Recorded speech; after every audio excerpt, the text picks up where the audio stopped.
Hola, hoy es 28 de enero de 2026, miércoles. Les deseamos a todos un buen día. Para ustedes hoy compartiremos las informaciones clave publicadas en Financial Times. Pues vamos a arrancar en Estados Unidos, porque los mercados allí están que arden, sobre todo en el sector de la salud. Las aseguradoras han sufrido un desplome tremendo. Un desplome. Sí, después de que la administración del presidente de Estados Unidos anunciara un freno drástico al gasto en el programa Medicare Advantage. Un freno drástico, dices. Estamos hablando de un sector que vive de estas proyecciones de gasto público. ¿Qué tan fuerte ha sido el golpe? Ha sido brutal. A ver, United Health y Humana, que son los dos gigantes del sector, Los mayores proveedores, sí. exacto, han perdido una quinta parte de su valor de mercado en un solo día. Una quinta parte. Es una barbaridad. Para que nos hagamos una idea, la propuesta es aumentar los pagos para 2027 en apenas un 0,09%. 0,09. Eso no es nada. Son unos 700 millones de dólares. Suena a mucho, pero es que para 2026 el aumento aprobado fue del 5%, o sea, es pasar de una autopista a un camino de tierra. Claro, el impacto en bolsa tuvo que ser inmediato. Totalmente. Humana se dejó un 21,1%, United Health casi un 20% y CBS Health un 14%. Pero esto no parece un hecho aislado, ¿verdad? Se suma a otras políticas de la administración que, bueno, han puesto nerviosos a los mercados. Exacto. Como ese plan para bloquear la compra de viviendas por parte de inversores institucionales. Genera una sensación de intervencionismo o, como mínimo, de imprevisibilidad. Y para United Health, en particular, esto es llover sobre mojado. Totalmente. Ya habían avisado de que sus ingresos caerían por primera vez en 30 años y para colmo tienen al Departamento de Justicia encima con una investigación penal sobre su facturación a Medicare. El panorama es muy, muy complicado para ellos. Esta incertidumbre regulatoria se refleja en la economía real, o al menos en la percepción que se tiene de ella.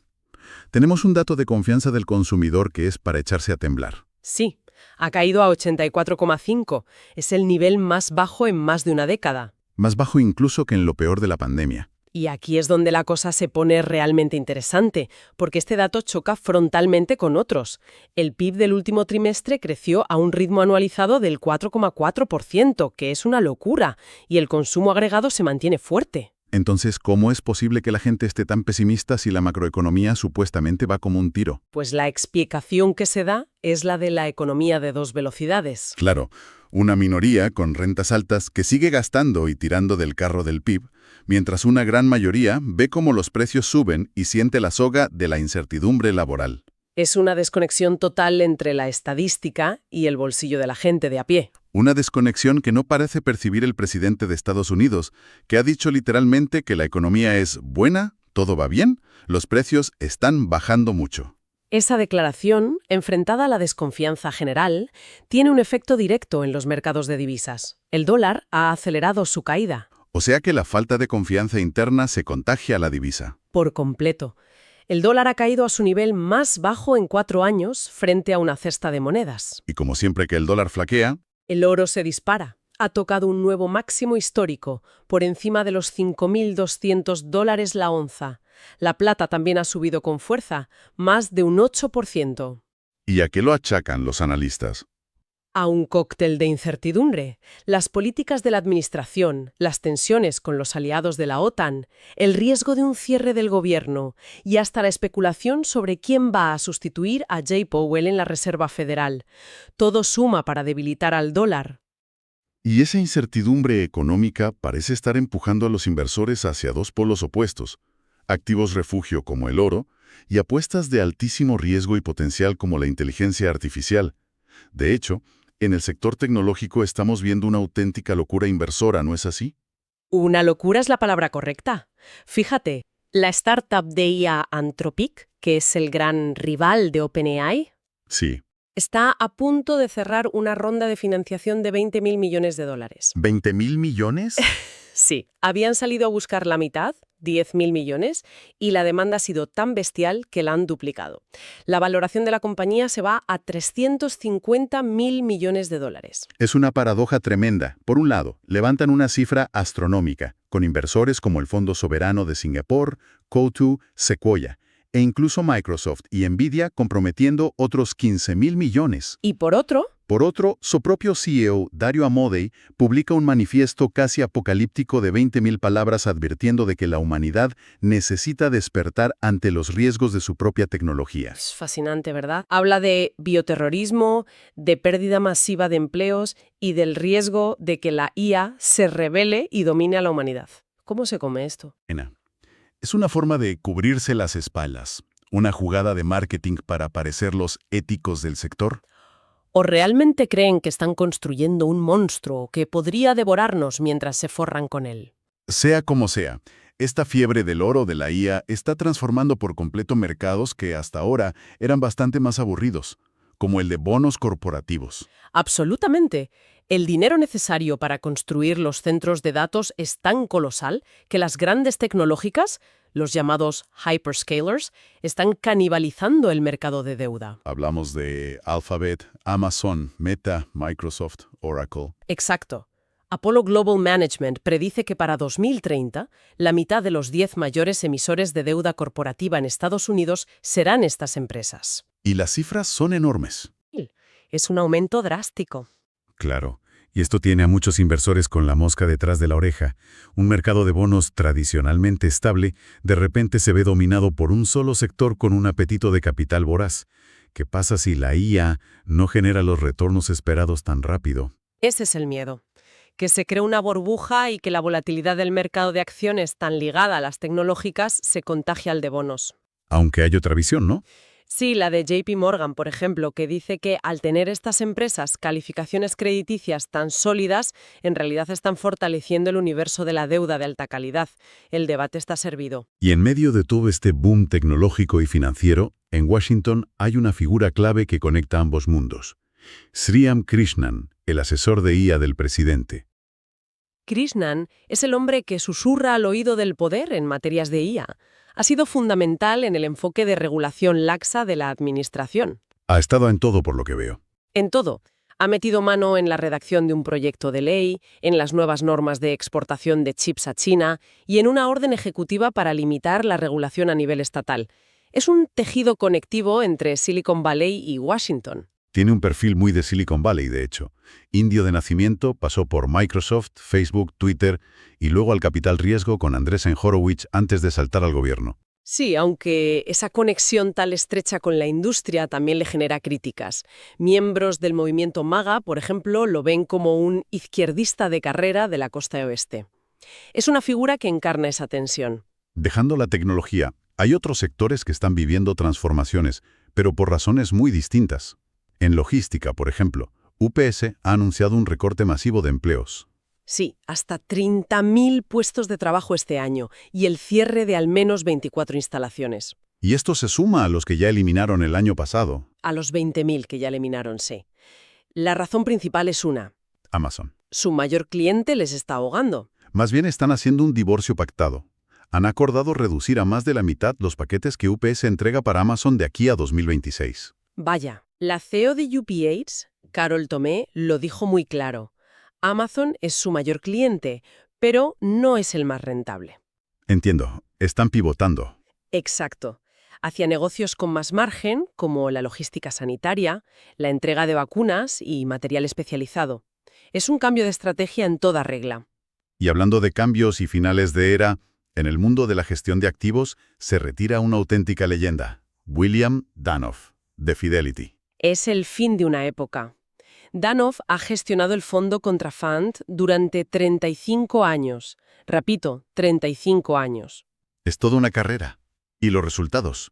Son de otro planeta. Ha conseguido una rentabilidad media anual del 14,1%, cuando el S&P 500 en el mismo periodo ha dado un 11,3%. Espera, repite ese dato. ¿Un 14% anual durante 35 años? Eso es una locura. Superar al S&P 500 durante unos años ya es un logro. ¿Pero más de 3 décadas? Es material de leyenda. Convirtió un fondo en un gigante de más de 360.000 millones de dólares con apuestas audaces y visionarias. Como Facebook, por ejemplo. Invirtió en Facebook antes de que saliera a bolsa y ahora mismo tiene en cartera a OpenAI, Anthropic y SpaceX, un verdadero cazador de crecimiento. Ahora el testigo pasa a un equipo de 2 gestores. Sí, Asera Knowledge y Jason Weiner, que tienen unos zapatos enormes que llenar. Mientras unas leyendas se van, en otros rincones del mercado financiero surgen prácticas cada vez más creativas. En el crédito privado, por ejemplo, se está poniendo de moda que las empresas se vendan deuda a sí mismas. Suena extraño. Y lo es. Se llaman Continuation Deals. La cifra se ha disparado a 15.000 millones de dólares en 2025, casi 4 veces más que el año anterior. A ver, para que lo entendamos bien. Significa que un fondo se está vendiendo a sí mismo una deuda que ya posee, pero metiéndola en un fondo nuevo. Suena un poco a hacerse trampas al solitario. Es una buena analogía, aunque es legal. Imagina que tienes un préstamo en un fondo A, que está a punto de cerrar, y tienes que devolver el dinero a los inversores, pero la empresa no te ha pagado todavía. Vale. Pues en lugar de vender ese préstamo mal y rápido, creas un fondo B, consigues nuevos inversores y usas su dinero para comprar el préstamo del fondo A. Los inversores del fondo A reciben su dinero y el gestor sigue controlando el activo. Ya veo. El riesgo es que podrías estar inflando el precio en esa venta interna para quedar bien en el fondo antiguo. Ese es el principal conflicto de interés, pero se hace porque con la ralentización de las operaciones de capital riesgo, los gestores necesitan generar liquidez para sus inversores, sí o sí. Es un signo de los tiempos. Y de las complejidades del mercado financiero, pasamos a las tensiones de la política interna en Estados Unidos, donde la situación en torno a la política migratoria es cada vez más explosiva. La secretaria de Seguridad Nacional, Kristi Noem, está en el punto de mira. Está bajo una presión enorme por las redadas de deportación masiva, y lo llamativo es que las críticas no solo vienen de la oposición, sino de senadores de su propio partido. ¿Ah, sí? Sí.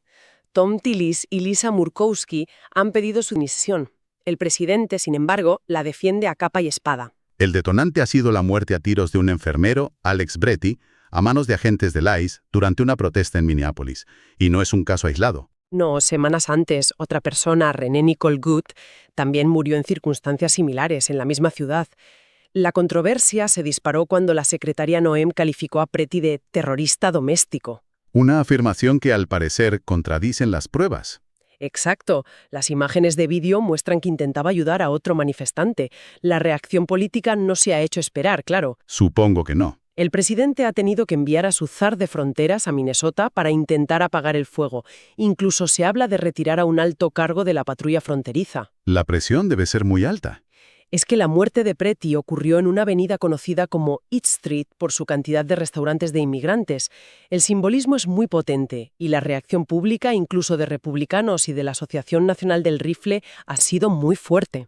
Entonces, la estrategia de mano dura está resultando contraproducente. Eso opinan algunos analistas, que la estrategia y las declaraciones de sus funcionarios están creando un rechazo creciente en la opinión pública, que empieza a ver al ICE no como una agencia de orden, sino como una amenaza paramilitar. Y esta tensión interna parece reflejarse también en el exterior. La relación con los aliados europeos está, según leemos, en un punto crítico. Atraviesa una crisis profunda. Los líderes europeos están que trinan, tras los comentarios del presidente de Estados Unidos en Davos, Donde menospreció a las tropas europeas en Afganistán y volvió con las amenazas de aranceles. y sus viejas reclamaciones sobre Groenlandia. Una columnista de Le Monde llega a calificarlo de asalto a la identidad de Europa. Palabras mayores. Sí, porque argumenta que debilita la alianza occidental, lo que automáticamente aumenta el riesgo que representa Rusia y da alas a las ambiciones de China. Y recuerda algo que a veces se olvida. ¿El qué? El presidente de Estados Unidos negoció la retirada de Afganistán directamente con los talibanes, sin consultar a sus aliados europeos que llevaban allí 20 años. En esa línea hay un artículo de opinión interesante que subraya cómo la retórica de un líder puede definir a su gobierno. Sí, compara la claridad del primer ministro canadiense Mark Carney con los discursos del presidente estadounidense. El argumento es potente. Los discursos caóticos del presidente no son una consecuencia de un gobierno caótico, sino una de sus causas. Un buen discurso debe dar una dirección clara. Si no la hay, La acción de gobierno tampoco la tendrá. exacto. Hablando de conflictos y alianzas, ¿qué está pasando con la guerra en Ucrania? ¿Se habla de conversaciones de paz? Se han celebrado conversaciones a 3 bandas en Abu Dhabi, Rusia, Ucrania y Estados Unidos. No se han roto, lo cual ya es algo, pero el escollo es el de siempre: el territorio. ¿El Donbass? Rusia exige quedarse con todo el Donbass, del que ya controla el 80%. El 20% restante es una zona fortificada que Ucrania considera vital para su defensa futura. Y aquí es donde la posición de Estados Unidos es crucial y controvertida. Muchísimo. Según las informaciones, la administración estadounidense le ha dicho a Ucrania que las futuras garantías de seguridad de EU dependen de que Kiev acepte un acuerdo de paz que, muy probablemente, implique ceder el Donbass. O sea, una forma de presionar a Kiev. Así lo interpretan funcionarios ucranianos y europeos, como una forma de torcerle el brazo para que acepte concesiones muy dolorosas. ¿Y qué dice la Casa Blanca? Que esa información es totalmente falsa. Pero la filtración revela la tensión real que existe. Mientras tanto, en el frente, la inteligencia occidental estima que Rusia está sufriendo bajas masivas, 30.000 solo en diciembre. En este tablero geopolítico, ¿Canadá parece estar moviendo ficha de forma decidida, sobre todo en el sector petrolero? Sí, están viviendo un boom gracias a China. Su producción de petróleo ha alcanzado un récord histórico y las ventas a China se cuadruplicaron el año pasado. Justo al mismo tiempo que las exportaciones de petróleo estadounidense a China se desplomaban. Un 61%. El timing es perfecto. Se debe a dos factores. La apertura de un nuevo oleoducto clave, el Trans Mountain Extension. ¿Que les da salida al Pacífico? Eso es. Y segundo, las tensiones comerciales con su vecino. La amenaza del presidente de USA de imponer aranceles del 100% ha empujado al primer ministro Mark Carney a buscarse una vida en otro sitio. Ha visitado Pekín para forjar una nueva asociación estratégica. Es un claro movimiento para diversificar mercados y reducir su dependencia de Estados Unidos. Para terminar, volviendo a los mercados. Mencionamos antes el rally del oro. Hay una columna en el Financial Times, Unhedged, que se muestra bastante escéptica. Sí, básicamente desmonta las justificaciones habituales. El argumento de la devaluación de activos no se sostiene, porque ni el mercado de divisas ni el de bonos apuntan a un colapso del dólar o a una inflación desbocada. ¿Y el argumento del riesgo geopolítico? Lo considera desproporcionado. El oro ha subido un 145% en 2 años. Como comparación, en los 2 años que siguieron a los atentados del 11 de septiembre, con toda la incertidumbre que había, subió un 28%. Entonces, ¿a qué apunta? La columna sugiere que esto tiene más características de burbuja parecida a los picos de 1980 o 2011, que acabaron siendo momentos desastrosos para comprar oro, un aviso para navegantes. Y cerramos con un caso de corrupción de alto perfil que se está juzgando en Londres, el de la expresidenta de la OPEP, Dianysani Alison Madueke. Así es. Se la acusa de aceptar sobornos millonarios cuando era ministra de Petróleo de Nigeria. La Fiscalía británica pinta un cuadro de una vida de lujo absoluto en Londres. Coches con chofer, un personal shopper en Harrods, vuelos privados. Todo supuestamente pagado por ejecutivos petroleros a cambio de contratos. A cambio de contratos lucrativos, sí. Ella, su hermano y otro ejecutivo implicado niegan todos los cargos. El juicio sigue en marcha. Les deseamos a todos un buen día. Nos vemos mañana. Aquí estaremos esperándoles.